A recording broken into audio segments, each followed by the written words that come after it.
what's Open Air? From KQDB in Minneapolis, Open Air is the award-winning interview show delivering revealing one-on-one conversations with luminaries from the fields of art and literature, business and politics, science and technology, sports and entertainment. Hosted by Emily Kahler, the weekday program is one of the longest-running and most popular shows on public national radio.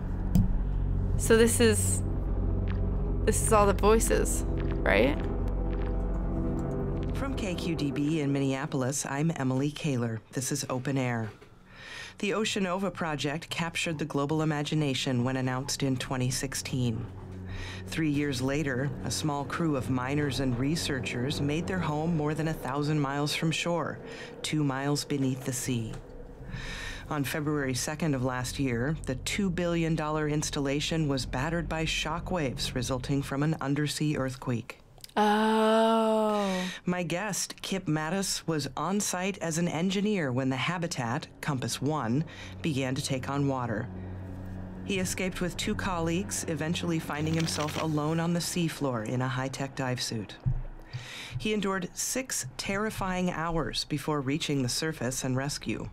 He was the sole survivor. His account of that day, Hell or High Water, was released last week to critical acclaim. Our reviewer calls it a haunting and poignant high point in the tradition of timeless, true-life survival stories. KIP MATTAS, welcome to Open Air. Hello, Emily. Thank you for having me. There are so many incredible moments in the book, but it's hard to put those in perspective without setting the scene. So before we begin, could you talk a little about Oceanova and what it meant to you? Oceanova was once in a lifetime. They're breaking new ground, making something meaningful. Mining methane hydrate frozen beneath the seabed. There's alternatives, but none so plentiful. It's clean and safe. I couldn't say no. Okay, before we go any deeper, I'd like you to help me set the scene. Can you walk us through what happened, how it all began? Sure. I guess I'll start at the beginning. 10:02, February 2nd. We were 50 miles from the epicenter. But an 8 on the Richter scale makes that kind of distance irrelevant. The shockwaves hit 6 minutes later, striking the south face of the HAB first and hardest. 27 minutes in, with that kind of concussive force, even the sealed modules were compromised. After that came the ocean. By 10:33, only safe havens in a sub or one of the suits. There's a passage where you describe turning inward for guidance, and it feels important. Would you mind reading that for us?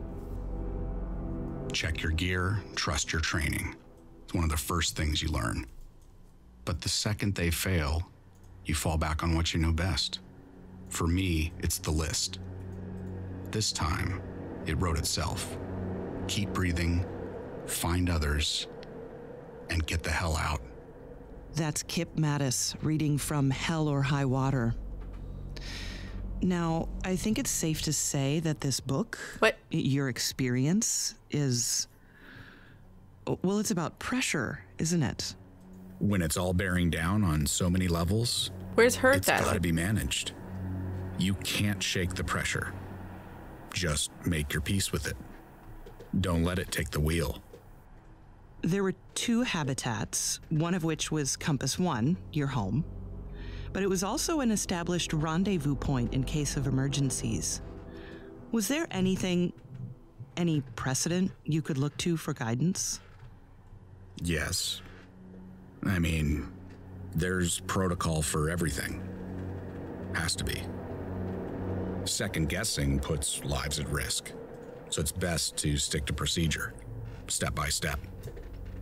So with an all-hands call, you head straight for Compass 1. Try and reach surface from comms. Do you remember a certain point where the scales tipped? Where you're like, okay, this is even worse than I thought? And I think it was hardest when I eventually got back to Compass 2. I mean, you're holding out for hope that someone else had survived.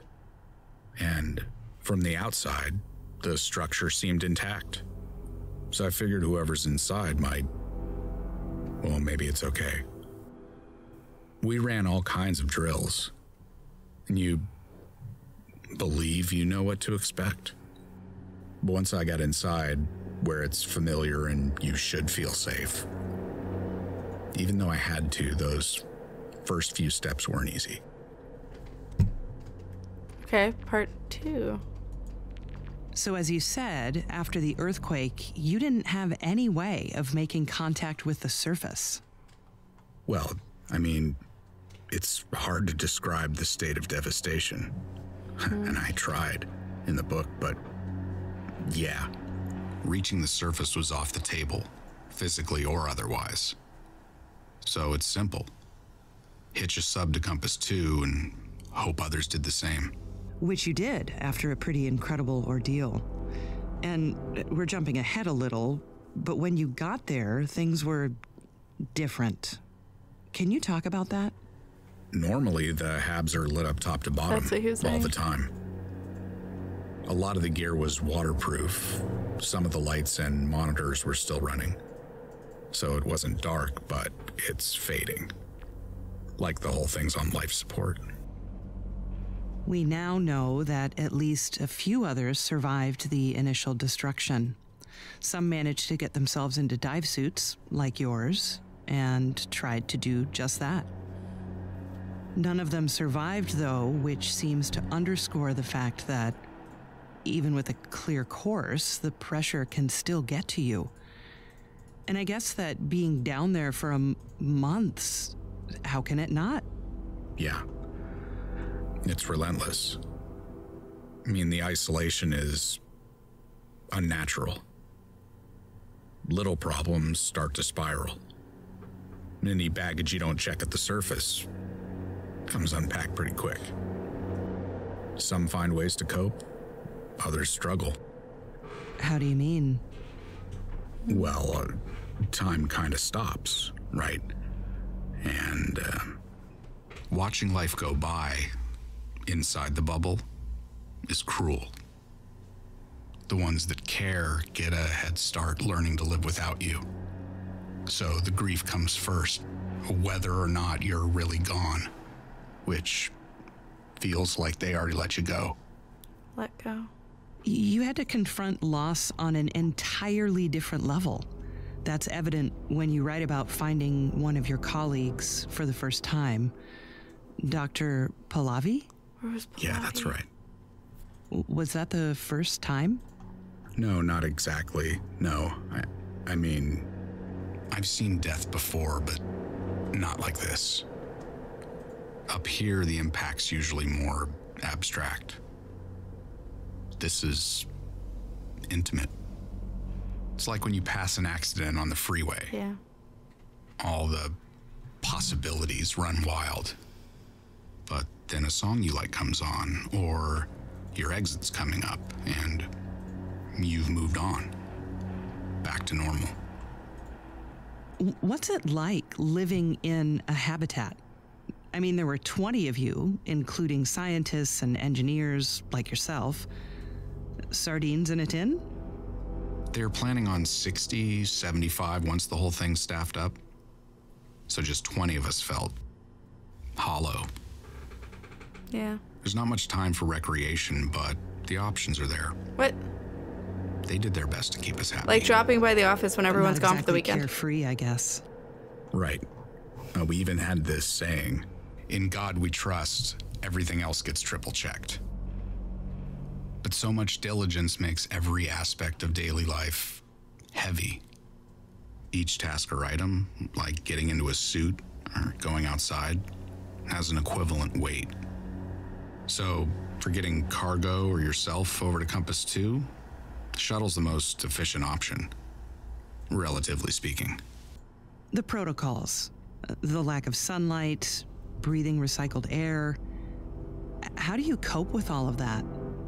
Well, they give you shots, and we do these checkups with the surface every 2 weeks. The little things are tough. The stuff you have to live without, as well as the new inconveniences you have to accommodate. They kept the heat up, but the weight and presence of the ocean, you can't shake that. Gets under your nails and gums like your teeth are coming loose. And then at some point it recedes. You might not notice that till you're topside, but it's always there. You described this feeling that you had midway through that escape might be impossible, which led to thoughts of suicide. I have to ask, was it something you seriously considered? I was just being pragmatic. But thankfully, I never had to get serious. But as a last resort, I mean, the prospect of just wandering, wearing myself down. Like us. That's pretty grim. So, yeah. So I did. Thought about giving up. With that much time to think about nothing, just about anyone would. Thing is, the suit's designed to keep you safe, even from yourself. Makes it hard to take the easy way out. It's ironic that the suit, the one thing keeping you safe, it was like your tomb. Walking to. It successfully Walking kept coffin. you inches from death for hours. That's true. Regulators busted, hemorrhaging air, but I made it. I mean, the ADS is an incredible piece of technology. Mine took a lot of abuse. Tracks all this info about you, heartbeat, oxygen intake, biorhythms, everything but your odds of survival. Still, does it You can make it tell where they better took knowing it how out bad and put it in things the really game. are? The suit keeps out what you need to be afraid of. Only the fear's trapped in there with you, and it's thriving. So yeah, maybe you're safe and dry, but inside you're drowning. More with author and Oceanova survivor KIP MATTAS after the break. All right, part number 3.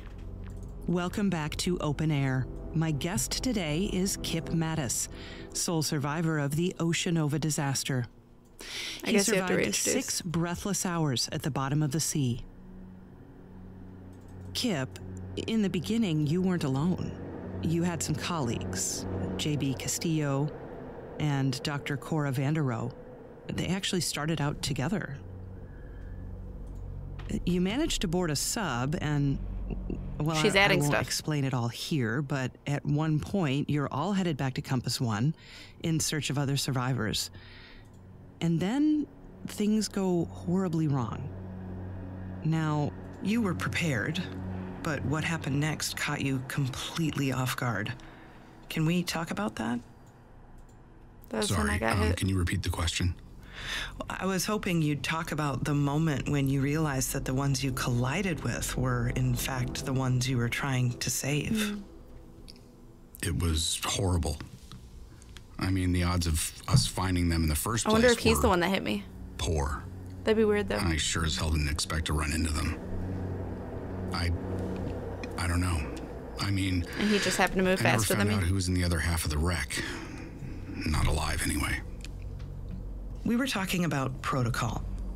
By your own admission, there are instances where you didn't follow procedure. There's your radio and Cora. Granted, this was unprecedented. But as you said, second guessing puts lives at risk. Do you think the outcome might have been better if you'd just followed the rules? Well, it might, but there's no way to know that. So you're lost and looking for some way out of all of this. And really your only option now is the other habitat, Compass 2. And what's most unsettling to me is you're in this dive suit. You call it a walking coffin. I can't even imagine what that takes. It takes everything. But when you're losing your strength and your senses, well, like I said, it helps you focus on what little's left. Even setting that aside, so much about your ordeal is almost beyond most people's comprehension. Were you ready for this? Or were you lucky? No luck. You mentioned possibilities. Does a part of you wonder where you'd be if you'd never gone down there in the first place? All this Not is making really. more sense, but I mean, it's a lot of the same. that kind of thinking won't get you anywhere. Was there ever any temptation to leave stuff out? Did you worry what people would say? While writing the book, I mean, what happened with you and the others, the conversations you had, the choices you had to make. Right. I try to address that from the start, and by the end of the book, I hope it's clear. I'm not proud of some of the things I did, but I'm not leaving anything out. I can't. That makes sense why he wasn't talking about the hallucinations, because he might not have been having them. I've been meaning to ask, how did you get the name Kip? That's thanks to my old man. My full name is Kipling. Like the author? Yeah. Unfortunately. But your mother was the literary one. They divorced when you were pretty young. Can you talk about that a little? She was determined to be unhappy. Could never really see how that might affect everyone else. After my dad took off, she just got worse, colder. How do you mean? Well, she's never especially good with people, and that's his job. So after the initial shock wore off, all of a sudden it's all about self-reliance. You mean like tough love? Maybe. Maybe. It's like she thought the stronger she made me, the earlier she could stop, like worrying about me. So she was like checked out, absent? No, not exactly. It's actually kind of the opposite. I mean, it's almost in Dad's absence, she was reminded I was even there in the first place. And it was like, well, okay, soon you'll be old enough to have your heart broken too, and I love you, so now you need to learn to be strong. Well, that's a good thing, right? Well, sure, if it's the thought that counts. I mean, the intent was always there, it's just the execution. Here, look. Oh, here. The last day of 3rd grade, we drive down to the dock. She points at her watch, tells me, close your eyes. She puts her hand on my chest, says, 10 seconds. And then I'm falling. I'm gonna drown. I mean, I'm sure of it. She's shouting, not to interfere. 10 seconds later, her hand's on mine, pulling me up. The next day we go again, only now it's 15. I'm up all night watching the clock, trying to count 20 on the dot. I knew so long as I, hold out, 40 seconds, 45, she'd come. And one day she didn't. My first thoughts, maybe I messed up the count. My second thoughts, I'm on my own. I open my eyes and the sun's behind her. But I know that shape, it's familiar. Arms crossed, staring down at me. Anyway, by the time I climb onto the dock, she's already home. I don't get that. Okay, part 4, last part. Methane is a greenhouse gas, one of the most potent. Other industrial disasters may have been more severe, but Oceanova was groundbreaking, like you said. It could be years before we know all the consequences. We might never understand the ecological impact. It was very expensive, and 19 people died. Like it or not, you're the human face of all this. So what do you say to your critics? I believe in what we were doing. But was it worth the cost? I guess that's one thing that's hard to remember. For anyone who wasn't involved, I mean, is that you all dealt with danger on a daily basis. This was serious work. Yeah, inside or out. The work is volatile. There's a lot of try and try again. You spend all this time getting things lined up, and then a pipe cracks and methane smoke's jetting out. Everything stops until it's patched up, which knocks things off course. You're an engineer. You're a problem solver. You value logic and precision. You talk a lot about times, distances, values, and yet there were some challenges you couldn't solve. Numbers are easy. It's people that are complex. Numbers bring things into focus. No gray areas to distract you from getting things into perspective. Does it get easier answering all the same questions?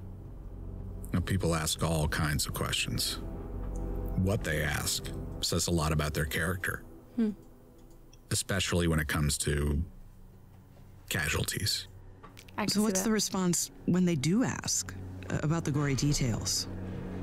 I oblige. See which way they want to take it. I mean, what people don't get is that they don't want me to keep going. Not really. There's only so much blood and guts people can take before they lose their appetite. Everyone has their limits. You're very candid when describing some circumstances. Times when you felt crippled with fear, coming across the bodies of friends and colleagues. Yeah. It's clear you care, but there's an undercurrent of detachment in the way you present some of the more difficult moments.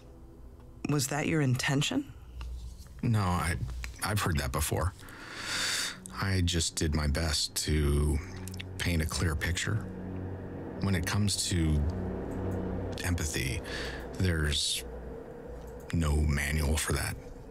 I have to ask again. Was it luck? Conditioning. Conditioning and discipline.